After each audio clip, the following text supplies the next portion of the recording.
ऐसी खबर आपको बता रहा हूं कि आप हैरान हो जाएंगे कि ऐसा भी हो सकता है। जूते में बम था। आप सोचिए, जूता जो आप पहनते हैं दर्शकों, उसके अंदर बम बना लिया और उसी से ये फिदाइन अपने आप को उड़ा लेता है और इसी से दिल्ली को दहलाने का प्लान था। दर्शकों दिखाता हूं मैं आपको, दिखाइए जरा। ये जो ब्लास्ट हुआ है, दावा किया जा रहा है कि इसमें भी जूता बम का इस्तेमाल किया, यानी कार में विस्फोटक और जूता बम। आप सोचिए जरा, ये लोग किस तरह के डॉक्टर हैं। मैं इनको डॉक्टर नहीं, आतंकी ही कहूंगा, क्योंकि सिर्फ और सिर्फ ये लोगों की जान लेना जानते हैं। अगली तस्वीर दिखाइए। ये देखिए आप, दिल्ली ब्लास्ट में जूता बम का इस्तेमाल किया गया है और ये धमाके की अलग अलग तस्वीर जो अब तक सामने आई है वो मैं आपको दिखा रहा हूं।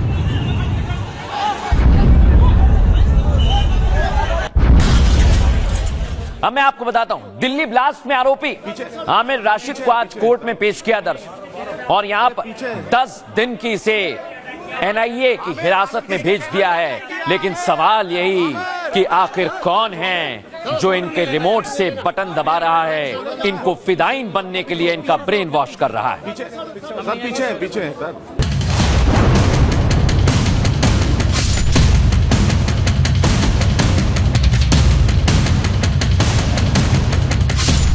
दिल्ली ब्लास्ट को लेकर हर दिन सनसनीखेज खुलासे हो रहे हैं। जूता बम से लेकर हमास जैसे हमले की प्लानिंग की बात सामने आ रही है। कार ब्लास्ट में 15 लोगों की जान चली गई, लेकिन कुछ लोग अब भी डॉक्टर आतंकियों का बचाव कर रहे हैं, उनको कवर फायर देने की कोशिश में लगे हुए हैं। कश्मीर का मुसीबत जो हमारी थी वो परसों रेड फोर्ट लाल किले के सामने बोल पड़ी।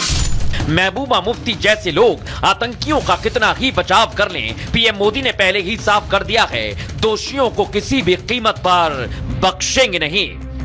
हमारी एजेंसियां इस षड्यंत्र की तह तक जाएगी। इसके पीछे के षड्यंत्रकारियों को बख्शा नहीं जाएगा। सवाल यही है कि आतंकी चाहे कश्मीर में हो या दिल्ली में, दोनों का खात्मा जरूरी है। फिर चाहे महबूबा जैसे नेता आतंकियों के समर्थन में ही क्यों ना खड़े हों।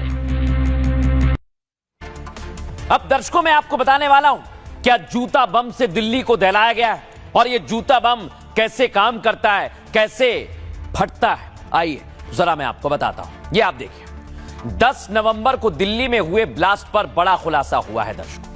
सुरक्षा एजेंसियों को शू बम, जूता बम के इस्तेमाल की आशंका है। जांच एजेंसियों को विस्फोट वाली कार से एक जूता मिला है दर्शकों। जूते से एक मेटल जैसा पदार्थ भी बरामद किया गया है। जांच में अमोनियम नाइट्रेट और टीएटीपी के अंश मिले हैं। जूते में छिपाए टीएटीपी विस्फोटक से हमला किया गया है दर्शकों। मौके से भारी मात्रा में टीएटीपी विस्फोटक भी बरामद किया गया। बड़े धमाके की प्लानिंग की कोशिश थी, यह तो साफ हो गया है, और आतंकियों ने अमोनियम नाइट्रेट, टीएटीपी दोनों का इस्तेमाल किया।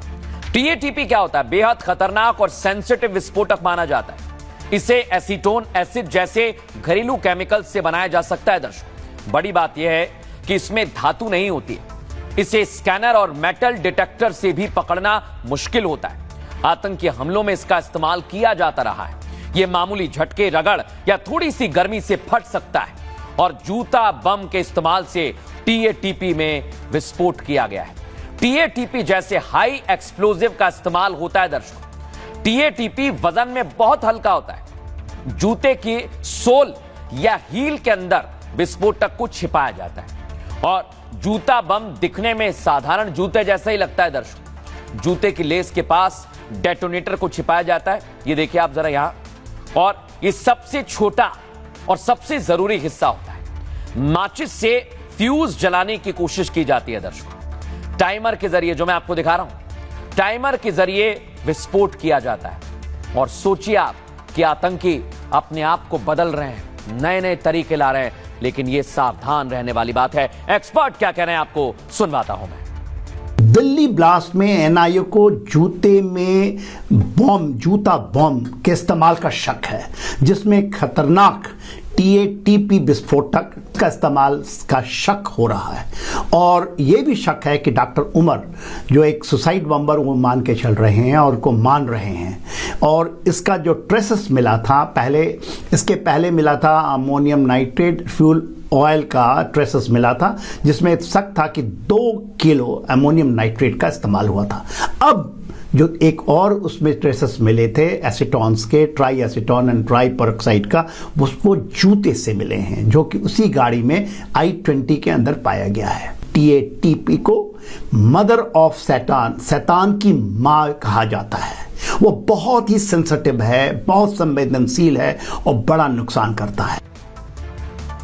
अब दर्शकों, मैंने आपको बताया कि आतंकियों की रिमांड ली जा रही है, क्योंकि वो बहुत कुछ हैं जो सामने लाएंगे, राज उगलेंगे। सुनिए जरा उनके परिवार वाले क्या कह रहे हैं। 10वीं तारीख को हम घर में बैठे थे, तो 10वीं तारीख को हम शाम को सो गए, तो पुलिस शायद आ गए, तो हम सोए थे, तो उन्होंने उस दोनों भाई को ले लिया।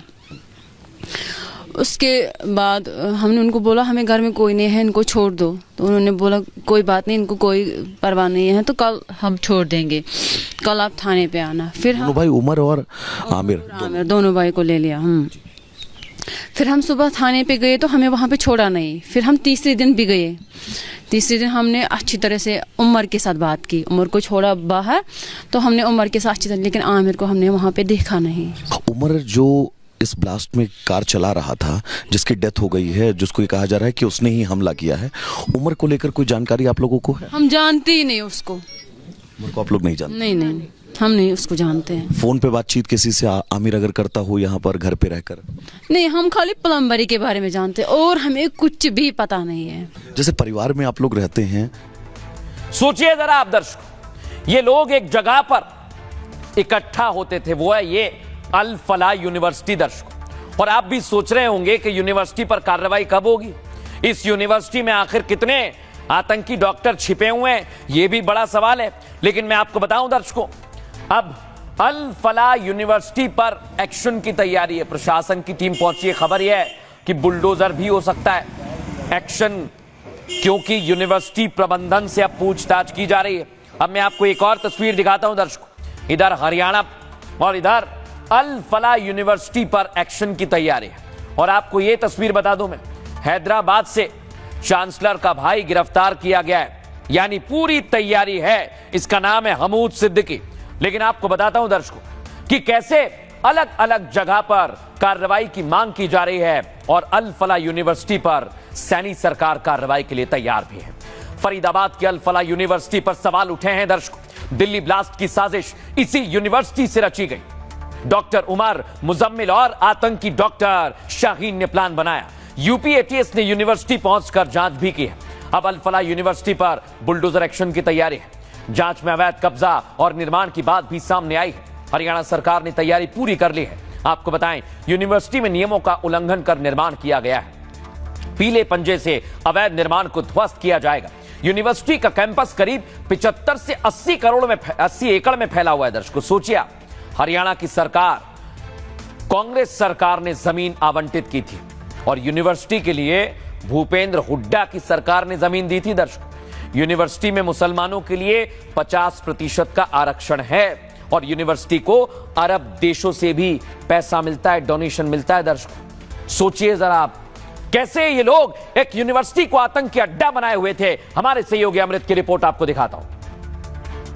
तहसीलदार यहाँ पर पहुंच चुके हैं, उन्होंने पैमाइश जमीन की है। यहाँ पर जो लोग हैं वो बता रहे हैं कि सारी चीजें हमने पास कराई हैं, चंडीगढ़ से पास कराया गया है, लेकिन अब भी जो खुलासे एक के बाद एक हो रहे हैं, और जिस तरीके से जमीन की पैमाइश कराई गई है, जब हमने स्थानीय लोगों से बात की तो उन्होंने सीधे तौर पर कहा कि जो ग्रामीण रास्ते हैं वहां उसका भी ख्याल नहीं रखा गया था, ग्रामीण रास्ते का, और उसके बाद ग्रामीण रास्ते का ख्याल नहीं रखा गया था, और वहां पर भी कंस्ट्रक्शन कराए गए थे। अब ये होने के बाद जाहिर है पैमाइश में कुछ वक्त लगेगा।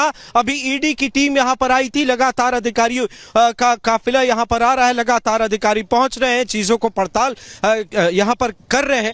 तो जाहिर है कि जल्द से जल्द इस मामले में कई और अपडेट भी सामने आएंगे, क्योंकि 80 एकड़ का इलाका है, तो आप बेहतर तरीके से समझ सकती हैं कि एक दिन 2 दिन में यह संभव नहीं है, थोड़ा वक्त लगेगा। एक तरफ जांच भी है, दूसरी तरफ ये चीजें चल रही है। अंदर कई बिल्डिंग है, जैसे हमने आपको तस्वीर दिखाई, अंदर खाली जमीनें भी है। 80 एकड़ का ये पूरा इलाका है। लेकिन जाहिर है कि पूरे 80 एकड़ में जिस तरीके से अभी तक जो चीजें यहाँ से निकल बहुत कई सवाल है, कड़े सवाल है, लेकिन अब मैं आपको बताता हूं दर्शकों एक बहुत बड़ा खुलासा दर्शकों, और आप इसको भी सुनकर चौंक जाएंगे। ये जो ब्लास्ट हुआ है ये तो एक ब्लास्ट, लेकिन 6 दिसंबर को 6 अलग अलग जगह पूरी तैयारी थी दर्शकों इनकी, और ये आतंकी दिल्ली में ही 6 जगह ब्लास्ट करने वाले थे। आइए आपको बताता हूं। एक कार फूटी है दर्शकों, लेकिन 6 कार विस्फोटक से भरी। कार ब्लास्ट जांच में एजेंसियों को अहम जानकारी मिली है। गिरफ्तार आतंकियों ने पूछताछ में बड़ा खुलासा किया है। आतंकी ऑपरेशन D6 के नाम से हमले की तैयारी कर रहे थे। ये D6 क्या है?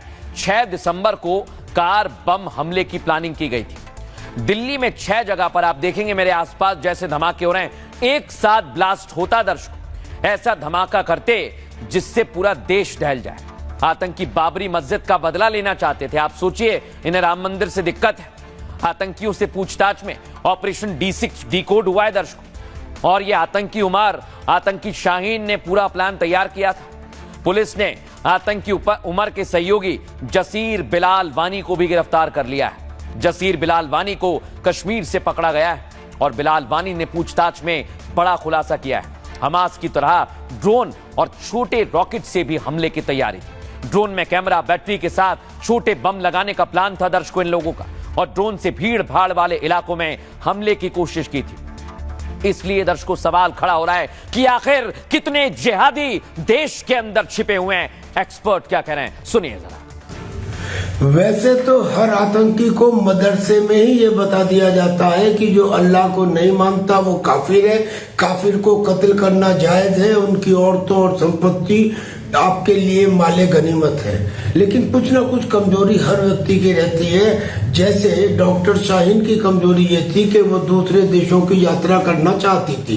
इस बात को डॉक्टर मुजम्मिल ने पकड़ लिया और उसके साथ घनिष्ठता बनाई, और फिर उसे बताई गई 2 बातें। पहला तो ये कि जो जिहाद है ये जायज है और ये अल्लाह का हुक्म है, और दूसरा ये कि मुसलमानों को किस तरह से दुनिया में सताया गया है, शोषण किया गया है, लिहाजा उसके खिलाफ हम किसी भी हद तक जाएंगे। डॉक्टर शाहीन और उनके बाकी साथी डॉक्टरों का पकड़ा जाना, मैं ये मानता हूँ कि इंटेलिजेंस एजेंसीज की बहुत बड़ी सफलता है, क्योंकि ये एक ऐसा काम करने जा रहे थे जो कि देश की सुरक्षा के लिए बहुत बड़ा खतरा हो सकता था, देश की शांति के लिए बहुत बड़ा खतरा हो सकता था, और ये हो सकता था कि पूरे देश में दंगे भड़क जाते, एक माहौल ही बदली हो जाता।